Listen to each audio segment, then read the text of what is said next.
Hello दोस्तों, नमस्कार। स्वागत है आपके अपने YouTube channel Surya Hindi classes पर। और कैसे हैं? उम्मीद करता हूं आप मस्त होंगे। जहां भी होंगे पढ़ाई लिखाई बहुत ही ज़बरदस्त चल रही होगी। चलिए, पिछली वीडियो में हमने आपको घोषत्व और कंपन के आधार पर वर्ण के भेद बताए थे।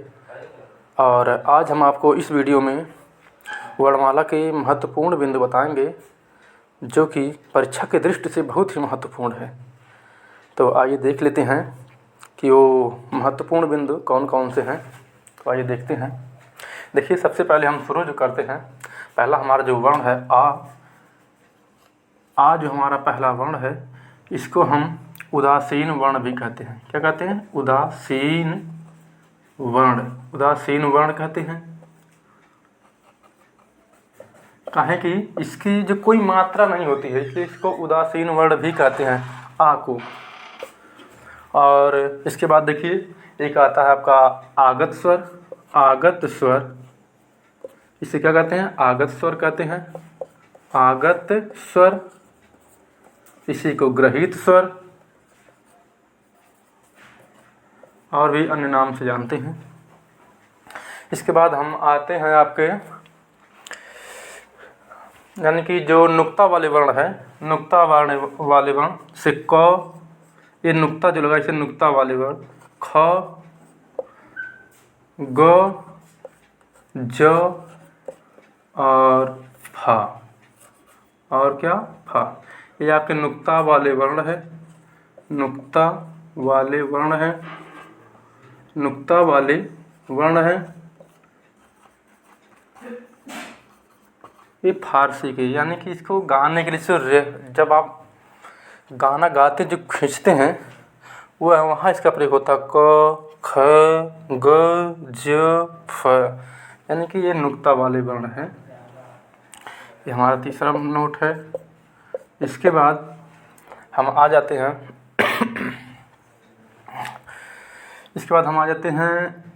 वर्ष व्यंजन। क्या? वर्ष व्यंजन।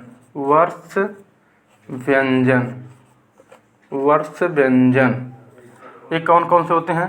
देखिए, इसका एक सामान्य सा ट्रिक है, बहुत ही सिंपल है एकदम। देखिए क्या है, इसमें कई लोग कई किताबों में कई तरह से मिलता है। कहीं कहीं देखिए इसका कौन होता है, न, ल, र, स। देखिए कहीं कहीं आपको ये मिल जाएगा, इसको कहते हैं नल रस। यानी इसका सामान्य जो ट्रिक है, नल रस। और कहीं कहीं आपको मिल जाएगा सरल जन, स, र, ल, ज और न। क्या जगह? सरल जन। ये क्या है? वर्ष व्यंजन है। देखिए, न, ल, रस, नल रस भी कह सकते हैं वर्ष व्यंजन, या फिर सरल जन। क्या कह सकते हैं? सरल जन। तो कहीं कहीं इस जो जा को है, कई किताबों में नहीं बताया गया है कि आपका ये जा वर्ष व्यंजन नहीं है, और कहीं कहीं मिलता है कि है। तो वर्ष व्यंजन आप जान गए होंगे। इसके बाद हमारा जो अगला नोट है, यानी अगला जो बिंदु है, वह स्पर्श संघर्षी व्यंजन। क्या है? स्पर्श संघर्षी व्यंजन। और जैसा कि आप ऊष्म संघर्षी व्यंजन तो वर्ण पढ़े होंगे, जो कि नहीं, ऊष्म संघर्षी व्यंजन होते हैं स, श और हा। इसमें स्पर्श संघर्षी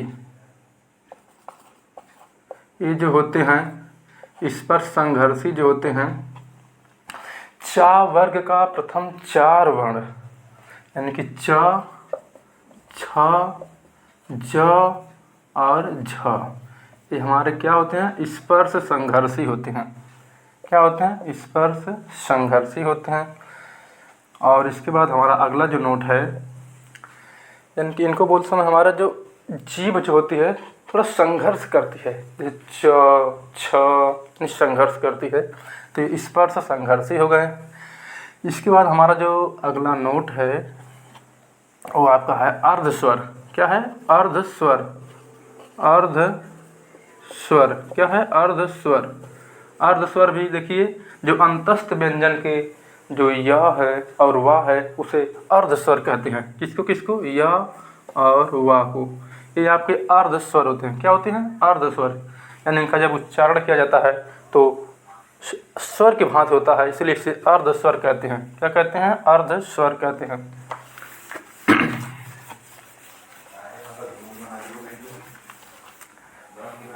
इसके बाद देखिए कुछ वर्णों के मुख्य यानी कई नाम होते हैं। जैसे ले लेते हैं हम रा को। रा को क्या कहा जाता है? लुंठित वर्ण और प्रकंपित वर्ण कहते हैं। और ला को पार्श्विक कहते हैं। क्या कहा जाता है? पार्श्विक कहते हैं। और आपको हा को ले लेते हैं। हा को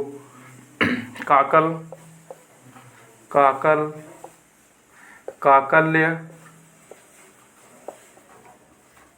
स्वरयंत्रीय, अली जिह्वा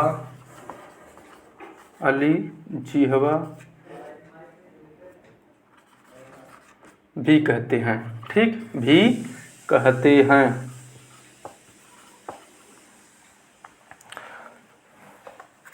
इसके बाद आपके आ जाते हैं रा के विभिन्न रूप आ जाते हैं। रा के देखिए विभिन्न रूप कौन कौन से होते हैं? रा के विभिन्न रूप यानी कि इसका किस प्रकार से प्रयोग होता है, यानी कई जगह है। जैसे देखिए आपको एक रा यह मिल जाएगा, एक रा आपको यह मिल जाएगा, और एक रा आपको इस तरह का मिल जाएगा, और एक तो यह सामान्य रा तो होता ही है। ठीक, यानी कि इस तरह देखते हैं कि रा का जो मुख्य रूप से 4 प्रकार से प्रयोग किया जाता है, यानी 4 प्रकार से रा लिखा जाता है। जिसमें देखिए यह और यह स्वर सहित होते हैं, इसमें स्वर होता है, और जो यह होता है इसमें स्वर नहीं होता है, यानी यह आधा होता है, या इसे कह सकते हैं आधा होता है। तो आइए इनका यूज ध्यान लेते हैं कैसे कहाँ प्रयोग होता है। तो यह रा है, यह सामान्य है। ये तो जैसे मान लीजिए आपको रथ लिखना है, आपको मान लीजिए राम लिखना है, तो यह सामान्य रा है। और इसका जो एक रेफ रा, यह जो देखिए यह रेफ जो रा होता है यह ऐसे होता है, यह स्वर रहित होता है। क्या होता है? स्वर रहित होता है, यानी जिस वर्ण पर यह लगा होता है, जिस व्यंजन या स्वर या जिस वर्ण पर लगा होता है उसके उस वर्ण से पहले इसका उच्चारण होता है। जैसे हम लिखते हैं कर्म। क्या लिखते हैं? कर्म। देखिए यह रेफ रा लगा है, जिस पर लगा रहेगा, जिस वर्ण पर, उस वर्ण से पहले यानी रा का उच्चारण करेंगे। तो देखिए कर्म यानी पहले इस माँ से पहले करेंगे। जैसे आपको लिखना है धर्म, देखिए धर्म, तो इस जो माँ पे लगा है इसके पहले, यानी जिस पर लगा उसके पहले पढ़ेंगे। यानी कि यह क्या होता है? अर्ध स्वर, यानी कि स्वर रहित होता है। यह स्वर रहित होता है। इसके बाद हमारा आ जाता है एक रा होता है जो कि खड़ी पाई, जो एक यह खड़ी पाई वाले व्यंजन के साथ प्रयोग होने वाला रा, खड़ी पाई वाले व्यंजन के साथ प्रयोग होने वाला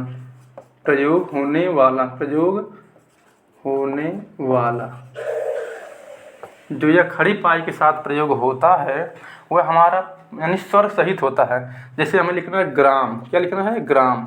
देखिए ग्राम जब भी लिखेंगे तो एक यह रा मिलता है, यह खड़ी पाई, यह जो रा होता है यह खड़ी पाई के साथ लगता है, और जिस भी वर्ण पर लगता है उस वर्ण को आधा कर देता है और अपने स्वयं पूरा होता है। लेकिन देखने में ऐसा लगता है कि यह जो रा है आधा होता है, लेकिन ऐसा नहीं। जिस पर लगा होता है वह पूरा होता, मतलब उस वर्ण को आधा कर देता है और स्वयं पूरा होता है। तो यह जो रा है जिस वर्ण पर लगा होता है उस वर्ण के बाद जस्ट बाद इसका उच्चारण करते हैं। जैसे ग्राम में लिखा था ऐसे लिखेंगे ग, ऐसे ग धन रा धन आ धन मा। देखिए यह हो गया ग्राम। क्या हो गया? ग्राम। यानी जैसे हो गया विनम्र। क्या हो गया? विनम्र। देखिए विनम्र यानी कि इस पर लगा है, यह माँ आधा है, यह रा पूरा है। तो आपको समझ में आ रहा होगा, सब बता रहे हैं। और तीसरा जो इसका तीसरा जो प्रयोग है गोल वर्ण के साथ, किसके साथ? गोल वर्ण के साथ रा का प्रयोग। जो यह रा होता है, यह गोल वर्ण के साथ, गोल जो हमारे वर्ण, जैसे ड हो गया, ढा हो गया, डा हो गया, ढा हो गया, ठा हो गया, टा हो गया, यानी इन सब के साथ जो प्रयोग होता है यह भी रा स्वर सहित होता है। और जिस जिस भी वर्ण पर लगा होता है उस वर्ण के बाद इसका उच्चारण होता है। जैसे हमें लिखना है ड्रम, क्या लिखना है? ड्रम। देखिए यह रा पूरा है और यह डा जो है आधा होता है, ड्रम। जैसे हमें लिखना है ट्रक, ट्रक। इसे लिखना हमें राष्ट्र। यह क्या होता है? जो यह रा होता है यह स्वर सहित होता है। और एक रा यह भी होता है, एक रा यह देखिए, जैसे एक सा के साथ जो प्रयोग होता है रा, जैसे सा में हम रा जोड़ दें तो यह क्या हो जाता है? स्रा। क्या हो जाता है? स्रा। एक यह भी होता है स्र। और इस सा के साथ इसे जोड़ देंगे आधा रा को तो क्या हो जाएगा? स्र। देखिए यह स्र, जैसे स्रोत।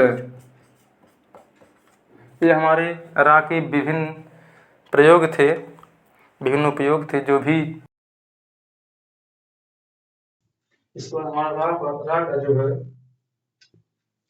इसके बाद जो है कि हम आपको शब्दकोश शुरू करते हैं। क्या?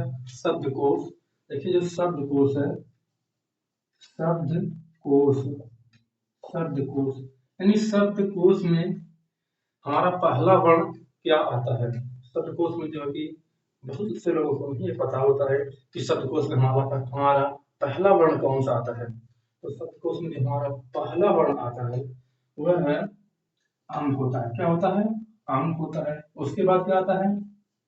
चंद्र बिंदु वाला अंक होता है। उसके बाद अ होता है और इसके बाद स्वर आते हैं, स्वर। और अंतिम जो होता है वह क्या होता है? यानी शब्दकोश में जो पहला हमारा वर्ण होता है वह अंक होता है और जो अंतिम वर्ण होता है वह हा होता है। और इसी से देखिए बहुत ही महत्वपूर्ण प्रश्न बनते हैं और पूछे जाते हैं, बार बार पूछे जाते हैं।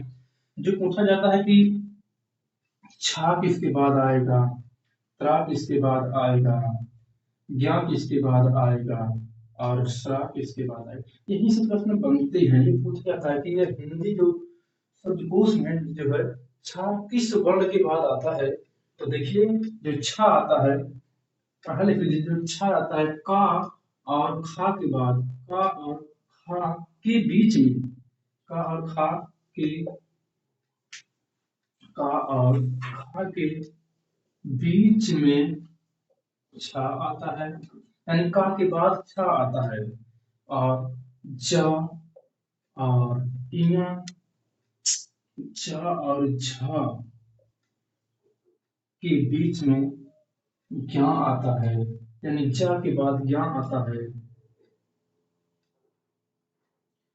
त और थ के बीच में आपका त्र आता है, फिर ता के बाद त्र आता है।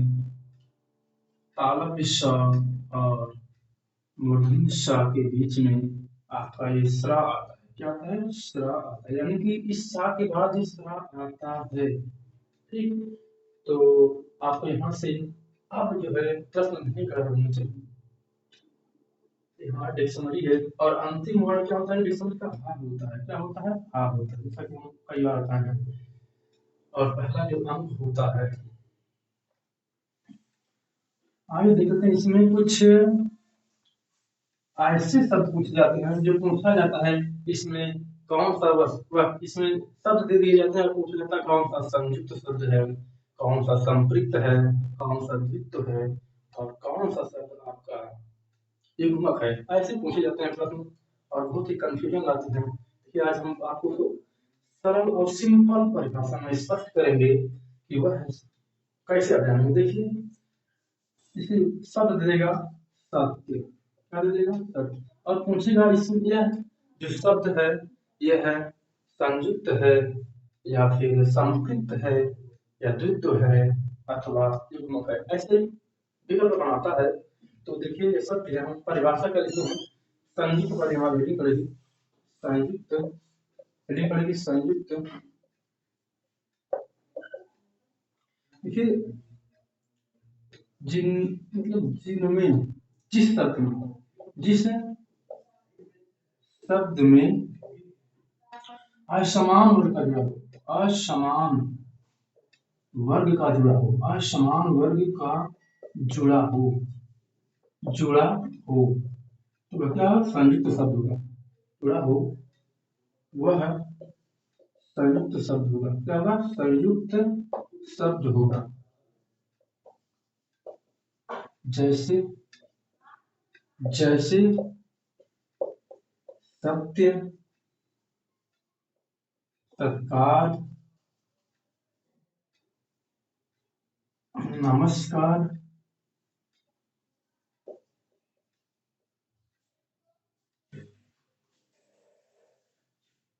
आदि आदि। देखिए, देख लीजिए, जो यह ता जुड़ा है यहाँ से, क्या यह उसी वर्ग का है? यदि उसी वर्ग का नहीं है तो यहाँ पर क्या है, संयुक्त होगा। देखिए ता और का जुड़े हैं, यह जो जुड़ा है एक ही वर्ग का नहीं है तो यह क्या है, संयुक्त है। और ये देखिए यहाँ भी वही एक ही वर्ग का नहीं है तो क्या है, संयुक्त है। तो आप पहचान सकते हैं एक ही जो जुड़ा है वो उसी वर्ग का ना हो तो वह संयुक्त होता है। और अगला हमारा पड़ेगा संयुक्त के बाद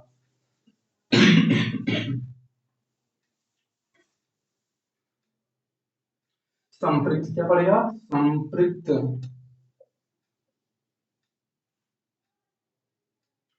देखिए इसमें क्या होता है, जो शब्द दिया होता है, जो शब्द दिया होता है वह उसी वर्ग का हो। यहाँ जो शब्द दिया है और जहाँ जुड़ा होगा, जुड़ा उसी वर्ग का हो तो वहाँ संपृक्त होता है।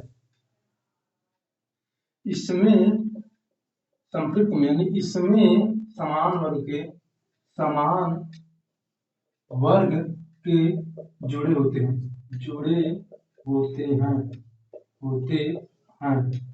जैसे कंबल, गंगा,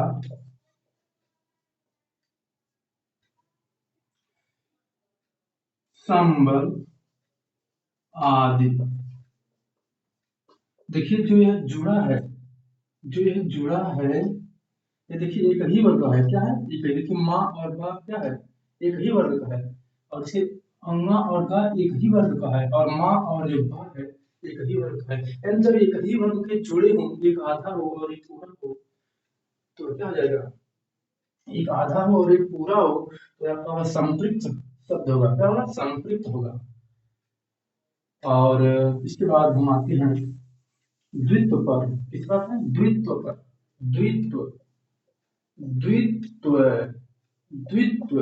यानी इसमें जो होता है, जो जुड़ा होता है एक ही वर्ग का, एक ही वर्ग का तो होता ही है, लेकिन जो जुड़ा होता है वह एक आधा वर्ग होता है, एक उसी का पूरा वर्ग होता है। यानी जैसे इसमें उसी वर्ग का, उसी वर्ग का एक आधा, एक आधा और एक पूरा, एक पूरा वर्ण होता है, वर्ण होता है, होता है। देखिए जैसे लिख लेंगे दिल्ली, क्या लिख लेंगे, दिल्ली, दिल्ली हो गई, बिल्ली हो गई, और क्या, तल्लीन, तल्लीन। देखिए आदि। इसमें जो जुड़ा होता है एक उसी वर्ग का होता है, एक तो आधा होता है और एक पूरा होता है, एक आधा होता है, एक पूरा होता है, एक आधा होता है, एक पूरा होता है। तो इस प्रकार के शब्द दिख जाए और जुड़ा हो तो वह जो आपका होता है द्वित्व होता है। इसी द्वित्व और युग्मक में थोड़ा कंफ्यूज होता है, लेकिन यहाँ आप जानेंगे कि जो एक आधा हो और एक पूरा हो तो हाँ द्वित्व होता है। और जब एक ही वर्ण, यानी इसके बाद युग्मक देख लेते हैं, युग्मक, युग्मक यानी इसमें जो होता है, इसमें एक, इसमें एक ही वर्ण, एक ही वर्ण दो बार आधा हो जाता है, दो बार आधा हो जाता है, दो बार आधा हो जाता है। जैसे इसे महत्व, महत्व, प्रभुत्व, प्रभुत्व। और उज्ज्वल, काफी प्रचलित शब्द है उज्ज्वल। देखिए इसमें एक ही वर्ण दो बार आधा हो जाए तो वह क्या होता है, युग्मक होता है। देखिए इसमें दो वर्ण है, जो कि एक ही वर्ण दो बार आधा हो जाए तो युग्मक होता है, तो वह युग्मक हो जाता है। आशा करता हूँ आपको वीडियो पसंद आई होगी। अगर वीडियो समझ में आई होगी, इसमें कॉन्सेप्ट समझाया अगर समझ में आया होगा, तो वीडियो को लाइक करना और कमेंट करना। और अगर हमारे चैनल पर नए हैं तो सबसे पहले आप सूर्य हिंदी क्लासेस को सब्सक्राइब कर लेना। देखिए आज हमारा जो वर्णमाला है, वर्णमाला की एक टॉपिक है, यानी थियरी जो सिद्धांत है वह खत्म होता है। इसके बाद हम आपको वर्णमाला के कुछ महत्वपूर्ण प्रश्न लाएंगे जो आपको नेक्स्ट वीडियो में मिलेगा। तो ऐसे ही वीडियो देखने के लिए हमारे साथ जुड़े रहें। आज के लिए इतना ही, मिलते हैं आपसे नेक्स्ट वीडियो में, तब तक के लिए जय हिंद, वंदे मातरम।